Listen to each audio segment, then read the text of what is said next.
Okay guys, welcome to Accounting Solution SA. So sometimes you might find accounting very difficulty, but it's not, especially for those who didn't do accounting at all. So in this video, I'm going to give you a basic that is going to give you a clue for everything that you are going to find in financial accounting or accounting that you are doing. So please make sure that you watch the whole video so that you will understand everything that I'm going to teach you to simplify accounting books. All right, so let's start with actually the meaning. What is accounting?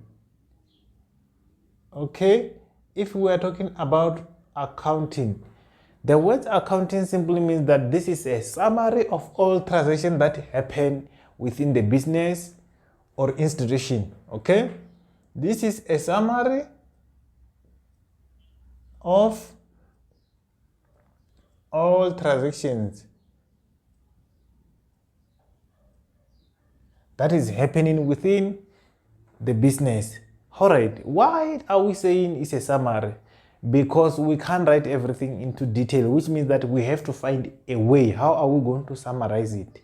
Okay, for example, we can talk about a sales. You know that as a business, when we record our books, like income statement, we have to record at the end of the year. We can't write a sales one by one from January until December, which means that we have to do a summary and put all amount together and write it as one item. So that's why we're saying that it's a summary. All right, so let's start with the first part that I want us to discuss: a main financial statement. Main financial statement. Okay, we're gonna start with the main financial statement. From there, we're gonna go to how do you do a journal entries, how do you do a ledger account, and other part.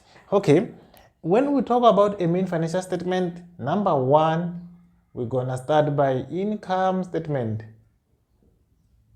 Income statement, or you can also call it comprehensive of income or profit or loss statement. It's the same. All right, so this statement, guys, is going to give us what we call a profit. The objective of preparing an income statement is because we want to see if we made a profit or we made a loss. As a company, of course, we want to make a profit. However, you have to do some calculation in order for you to check whether as a company we are doing a profit or not. All right, number two,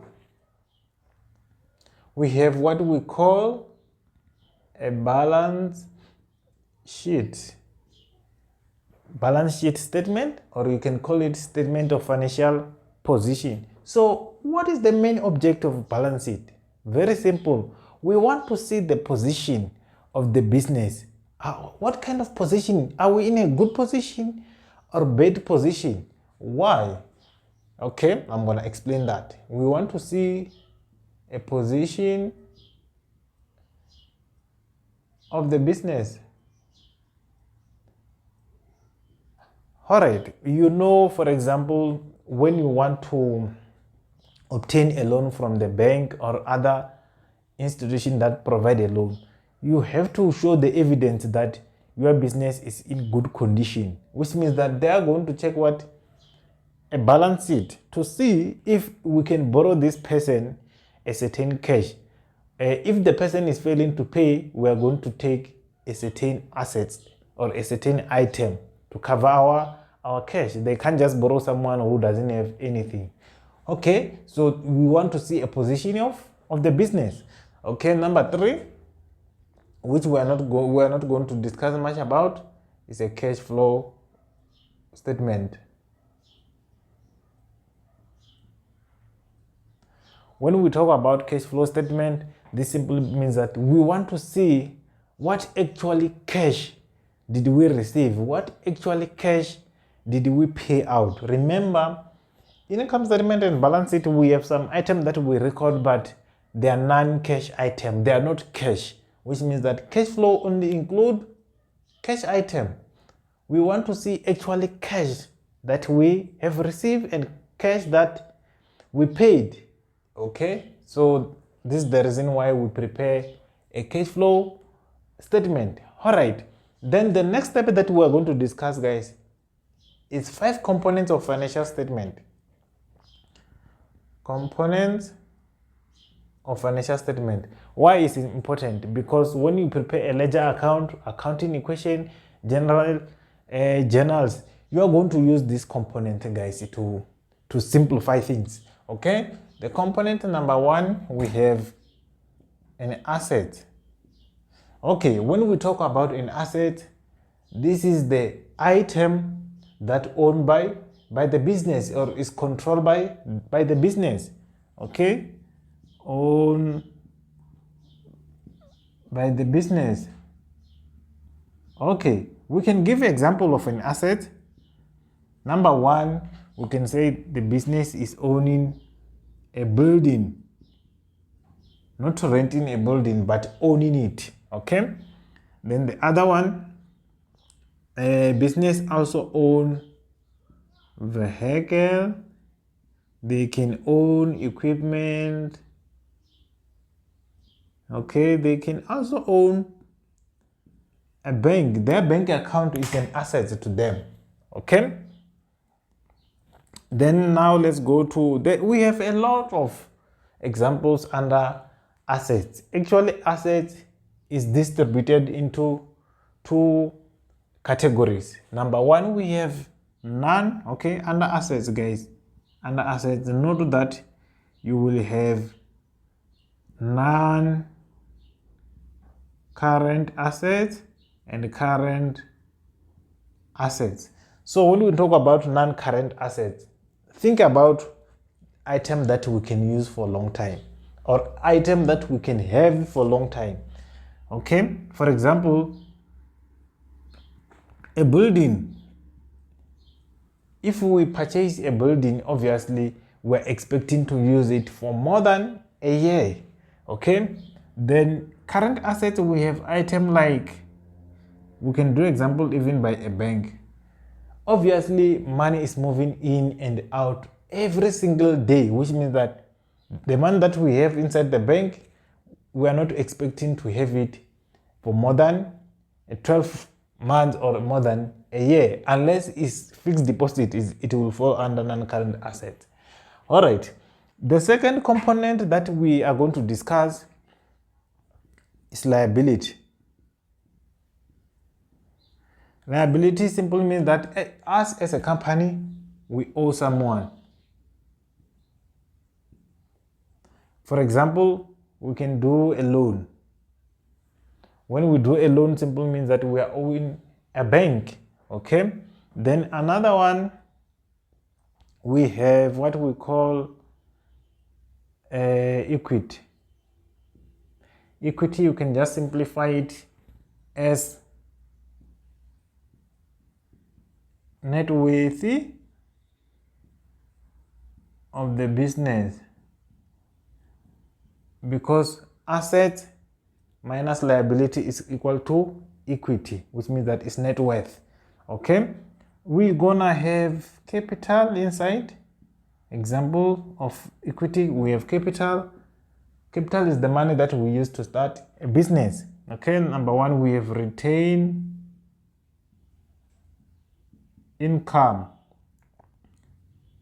Guys, when we talk about retained income, it means that after we have received a profit, we use some cash that we receive as our profit, but we retain another income to cover a future items. All right, then another one, we have income. Other income, we call it other income, like rent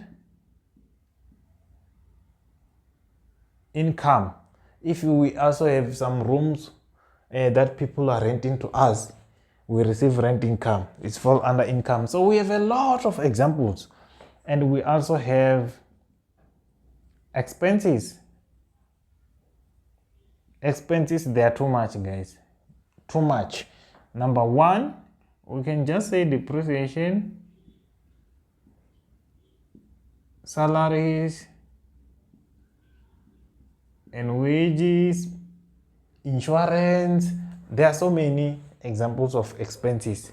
All right, so now let's proceed. Because we identify our component, now you have to know that in accounting we have what we call a debit side and credit side. So debit side is always on your left hand, the credit side is always on your right hand. Okay, so this is going to assist you to prepare, number one, accounting equation, a ledger account, and journal entries. Okay, now let's simplify it in this way. Let's start by how to prepare journal entries, because this one is very important. Journal entries. How are we going to prepare a journal entries? Okay, journal entries will look like this, guys. This is the format. As you can see here, this side is for debit and this side is for credit. Okay, now we have to come with example so that we can prepare example of journal entry. Okay, let me write example here.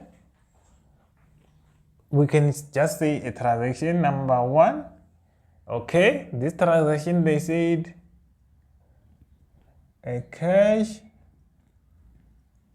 sales, okay, amounted to 50,000, received from customers. Okay, so this is the transaction, guys. Now we have to identify two components. Every time when we prepare accounting equation, journal, ledger account, we have to make sure that under each transaction we identify at least two components. Okay, those two components, they are from these 5 components. Okay, now let's identify. Number one, we have sales. Sales is our component. It falls under income. Okay, we also have received, which means that our bank has reflected some new amount, which means that the bank is the second component. Now we have two components. First one, we have sales. Second one, we have bank. But we want to know which one are we going to debit, which one are we going to credit. How do we know that? Very simple. We have to go to this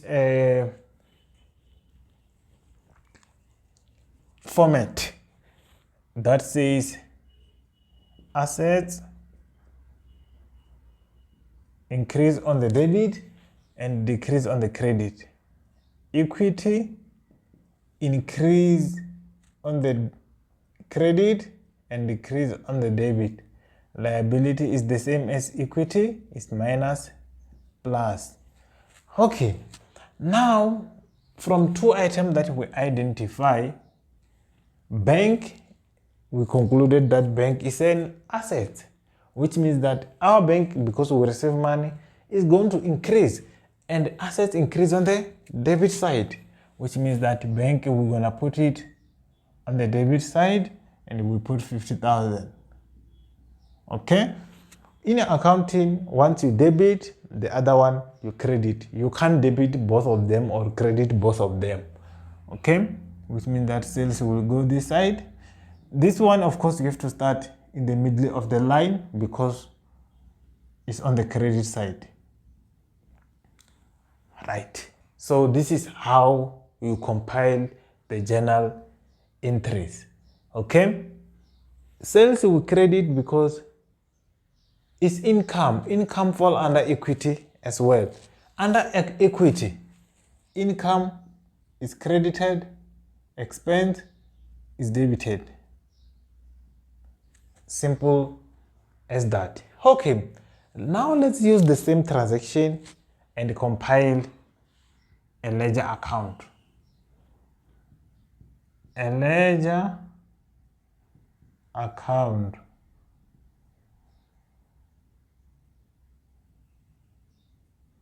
Okay, let's not make it larger because it's only one transaction.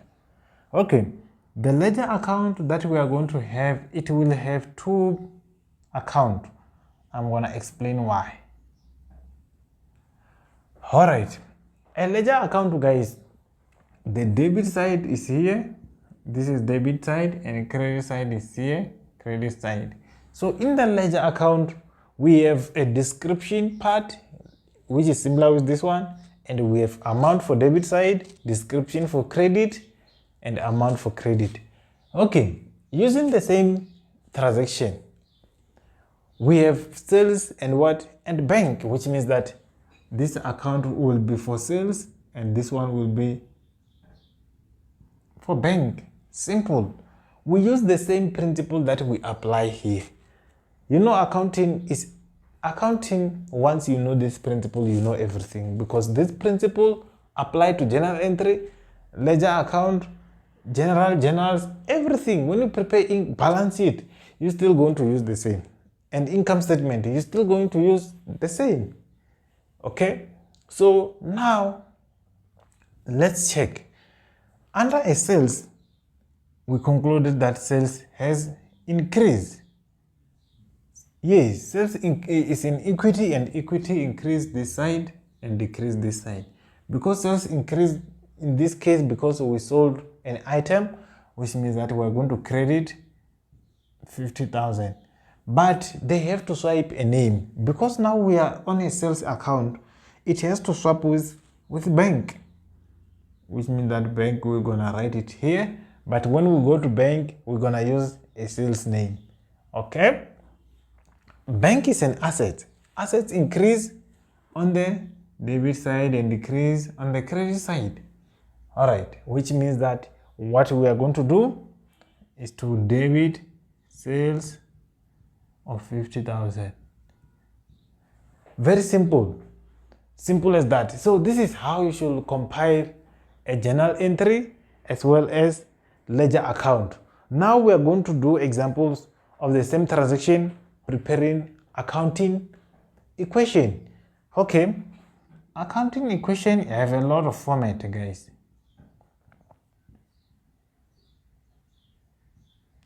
Accounting equation. Okay, let's use this one. Debit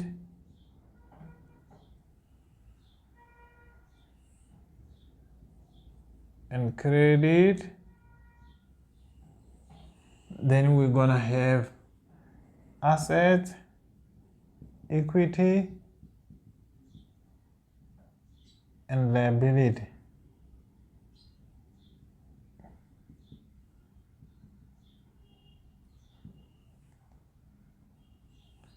Okay, so this is the format that we are going to use. The first one, we have to write amount debited. Amount debited is bank. Remember, when we prepare journal entry, we also debit bank because our assets increase. Okay, which means that we're gonna have bank here and the credit sales. Now we have to put amount and show the sign in this one. Okay, now our bank is fall under asset and it has increased. We have to say plus 50,000. Our sales fall under a credit side and it's equity and it has increased, which means that it's gonna be plus 50,000. Simple as that. This is how you compile the journal entries. Okay, now I want to conclude by this principle, guys. Remember the principle said assets equals to owner's equity plus liability. Okay, then now let's try to apply this rule on the information that we have. Our assets is plus 50,000, which is equals to equity of plus 50,000 plus liability is 0, which means that 50,000 is equals to 50,000, which means that our equation is correct. You have to make sure that after you have compiled your accounting equation, you attempt to do this equation and check if they are equal. If they are equal, guys, which means that probably you do everything correct. So this is how you simplify things, guys. So I don't know which one do you think is simple and which one do you think is difficult. Make sure that you comment on the comment section so that I can assist you. I can be able to assist you where you think is difficult for you, and go and check the other videos, guys, on the playlist. Just go and check basics accounting, especially those who didn't do accounting, so that you can learn some principle. I hope you enjoy, and I will see you on the next video, guys. Thank you and goodbye.